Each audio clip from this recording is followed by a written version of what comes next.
Disclaimer, এই চ্যানেলের কোনো কন্টেন্টের বিরুদ্ধে পাইরেসি করলে কঠোর আইনগত ব্যবস্থা নেওয়া হবে। অনুগ্রহ করে পাইরেসি করবেন না এবং কাউকে পাইরেসি করতে উৎসাহিত করবেন না। ভূতের ডায়েরি কোনো কুসংস্কার বা অন্ধবিশ্বাস প্রচার করে না, ধর্মকে ছোট করে দেখায় না। আমরা শুধু মানুষের সঙ্গে ঘটে যাওয়া ভয়ানক ও রহস্যময় ঘটনা শোনাই। আমাদের গল্পগুলো ভয়ের সঙ্গে কৌতূহল, রহস্য এবং জীবনের অজানা দিকগুলোর অভিজ্ঞতা তুলে ধরে, যা দর্শককে ভয়ানক হলেও চিন্তাশীল অনুভূতি দেয়। আসসালামু আলাইকুম। আজকে আপনাদের শোনাব এক ভয়ঙ্কর ভৌতিক গল্প, পাঁচি চাচার ভয়ঙ্কর প্রতিশোধ। গল্পটি লিখেছেন ইয়াচি রিয়াদ এবং এটি একটি বাস্তব অভিজ্ঞতার উপর ভিত্তি করে রচিত। গল্পে যাবার আগে একটা কথা বলে নিই। আপনার কাছেও যদি কোনো ভৌতিক বা রহস্যময় গল্প থাকে, তা আপনি আমাদের পাঠাতে পারেন। এটি আপনার নিজের অভিজ্ঞতা বা কাছের কারো শোনা গল্প হতে পারে, তবে অন্য কোনো পডকাস্ট বা ইউটিউবের গল্প কপি করলে চলবে না। গল্প পাঠানোর নিয়ম সহজ। আমাদের ফেসবুক পেজে লিখে পাঠাতে পারেন। পেজের লিংক এবং বিস্তারিত নিয়ম ভিডিওর ডেসক্রিপশনে দেওয়া আছে। আপনার গল্প নির্বাচিত হলে আমরা তা ফেসবুক পেজে প্রকাশ করব এবং ইউটিউব চ্যানেলে শোনাব। তাহলে চলুন আর দেরি না করে আজকের ভয়ের গল্প শুনে নেই। গল্পটি যেভাবে লেখা আছে আমি সেইভাবে পড়ার চেষ্টা করছি। পাঁচি চাচা একা একাই গ্রামের এক প্রান্তে বসবাস করতেন। একসময় তার জীবনও ছিল খুব স্বাভাবিক, দু চারজন সাধারণ গ্রামের মানুষের মতোই সংসার আর হাসি কান্নায় ভরা। কিন্তু সময়ের এক দীর্ঘ স্রোতে সেই দিনগুলো হারিয়ে গেছে অনেক আগেই। চাচার পেশা বলতে তেমন কিছুই স্থায়ী ছিল না। কখনো কারোর ক্ষেত খামারে দিনমজুরি করতেন, আবার কখনো পাশের বকুলতলার খালবিল থেকে মাছ ধরে বিক্রি করতেন বাজারে। নিজের শখের মোরগ মুরগির ডিম বেচেও কোনো মতে দিন গুজরান করতেন। যেমনই হোক, চাচার রোজগারে বরকত ছিল বেশ। একজন প্রতিষ্ঠিত ব্যক্তিরও এমন কোমল জীবন থাকে না যতটা ছিল চাচার। চাচা দুনিয়ায় বেঁচে ছিলেন দুটি কারণে, তার নিজের ভাষায়। প্রথমটি ছিল আল্লাহর ইবাদত, আর দ্বিতীয়টি ছিল তার শৌখিন মোরগ মুরগিগুলোর দেখাশোনা করা।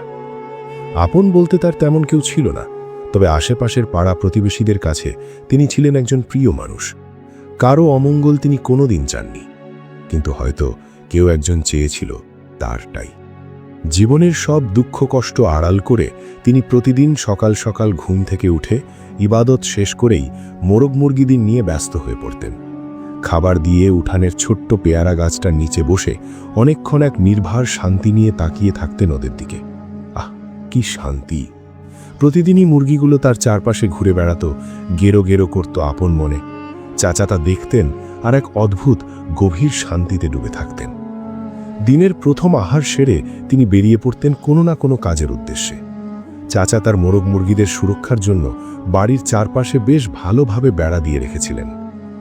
একদিনের ঘটনা, সারা দিনের খাটাখাটনি শেষে চাচা যখন বাড়ি ফিরলেন, তখনও তার প্রথম গন্তব্য সেই মোরগ মুরগিদের খোঁজ।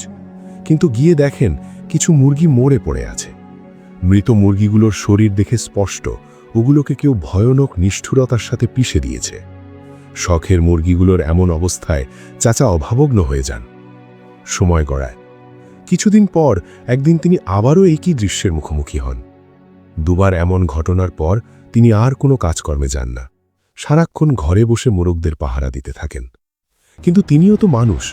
ক্লান্ত শরীরে চোখ বুজে একটু ঘুমিয়ে পড়লে ঘুম ভাঙতেই আবার দেখেন সেই একই দৃশ্য। মুরগিগুলো পড়ে আছে মরে, নিষ্ঠুরভাবে পিষে দেওয়া। এভাবেই দিন কেটে যেতে থাকে। চাচা প্রতিদিনই নজরদারি করতেন, আশেপাশের লোকজনকে জিজ্ঞাসা করতেন, কিন্তু বিশেষ কোনো ফল মেলেনি। অনেকদিন কোনো কাজ না করায় চাচা একসময় অভাব অনাহারে পড়েন। শেষমেশ বাধ্য হয়েই তাকে আবার কাজে বেরোতে হয়। কিন্তু সেদিন কাজ শেষে যখন তিনি বাড়ি ফিরে আসেন, তখন দেখতে পান সব মুরগি মৃত। তবে এবার ওদের কাউকে পিষে মারা হয়নি। দেখে মনে হয় সম্ভবত খাবারের সঙ্গে বিষ মিশিয়ে মারা হয়েছে তাদের। কয়েকদিনের জন্য চাচার চোখ অন্ধকারে ঢেকে যায়, কেমন যেন চুপচাপ নিঃসার হয়ে যান তিনি। হঠাৎ একদিন মধ্যরাত পাঁচি চাচা হেঁটে যাচ্ছেন কোনো এক গন্তব্যের দিকে। দু হাতে তার কেজি 5 তাজা ইলিশ। চারদিক স্তব্ধ, ঘন অন্ধকার। তিনি এগিয়ে চলেছেন সেই দূরের পুরনো বটগাছগুলোর দিকে। শোনা যায় শত বছর আগে এক জমিদার মশাই তার কিছু ভিন্ন মিত্রের জন্য এই বটগাছের বাগানটি বরাদ্দ করেছিলেন। লোকমুখে কথিত, যেদিন জমিদার নিজ হাতে বটগাছের চারা রোপণ করেন, সেদিনই নাকি সেসব চারা এক রাতেই অস্বাভাবিকভাবে বেড়ে ওঠে, বিশাল দেহী হয়ে যায়।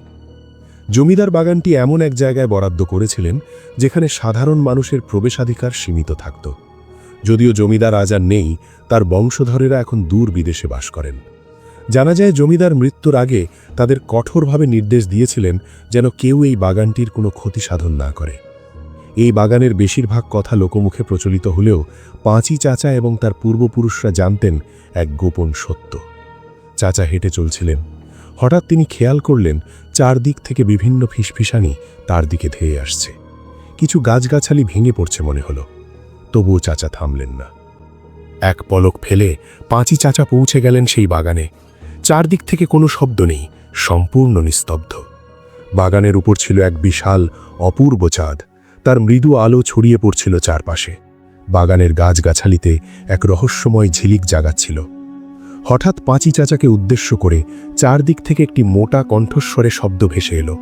কি দরকার এখানে? সাহস তো দেখি অনেক। চাচা নির্ভয়ে দাঁড়িয়ে থেকে দু হাতের ইলিশগুলো জমিতে রাখলেন। তারপর চোখ থেকে পানি ঝরতে শুরু করল, কান্না ছুটল তার গলায়। হঠাৎ চাচার ঠিক পিছন থেকে একটি সরু কণ্ঠস্বর শোনা গেল। তিনি মোড়ে তাকালেন, সেখানে দাঁড়িয়ে ছিল জমিদারি আমলের পোশাক পরিহিত এক কালো বিশাল অবয়ব। তার চোখ দুটি ছিল পূর্ণিমার চাঁদের মতো উজ্জ্বল। চাচা একটু ভয় পেয়ে পিছনে ছুটে গেলেন, তবে অবয়বটি তাকে ভয় পেতে নিষেধ করল এবং তার আসার কারণ জানতে চাইল। সব কিছু খুলে বলার পর অবয়বটি চাচাকে বলল, তুই এক মিত্রের বংশধর দেখেই। পরের দিন গ্রামের প্রধানের একমাত্র ছেলের পিষে যাওয়া শরীর তার ঘরে পাওয়া যায়। কয়েক সপ্তাহের মধ্যে প্রধানও নিজে হার্ট অ্যাটাকের কারণে হারিয়ে যান। জানা যায় প্রধানের ছেলে চাচার কাছ থেকে কিছু মুরগি কিনতে চেয়েছিল, কিন্তু চাচা তার মুরগিগুলো বিক্রি করতে চাননি, কারণ সেগুলো ছিল তার শখের। সে কোনোভাবেই সেগুলো বিক্রি করতে রাজি হয়নি, কিন্তু প্রধানের ছেলে এটাকে অপমান হিসেবে নিয়েছিল। ফলে সে তার অপমানের বদলা নিতে এমন কাজ করেছে। চাচা নিজের শান্তি আর কখনোই খুঁজে পাননি বেঁচে থাকতে, আর তার কৃত কাজের জন্য আল্লাহর শরণ হতে ভয় পেতেন। তবুও শেষ মুহূর্তে এসে তিনি মনে প্রাণে স্রষ্টার নিকট ক্ষমা প্রার্থনা করেন। এখন প্রশ্ন হল, জমিদার এবং সেই মিত্রের ইতিহাস কি ছিল? এই ছিল আজকের গল্প। গল্প ভালো লেগে থাকলে একটা লাইক দিও, কমেন্টে লিখে জানাও গল্পটা তোমার কেমন লাগলো। আর এখনও যদি ভূতের ডায়েরি সাবস্ক্রাইব না করে থাকো, তাহলে সাবস্ক্রাইব করে রেখো ভূতের ডায়েরি, কারণ ভয় ঠিক তখনই আসে যখন তুমি ভাবো সব ঠিক আছে। আবার আসবো এক নতুন ভয়ঙ্কর আর রহস্যময় গল্প নিয়ে। ততদিন ভালো থেকো, সুস্থ থেকো। আসসালামু আলাইকুম।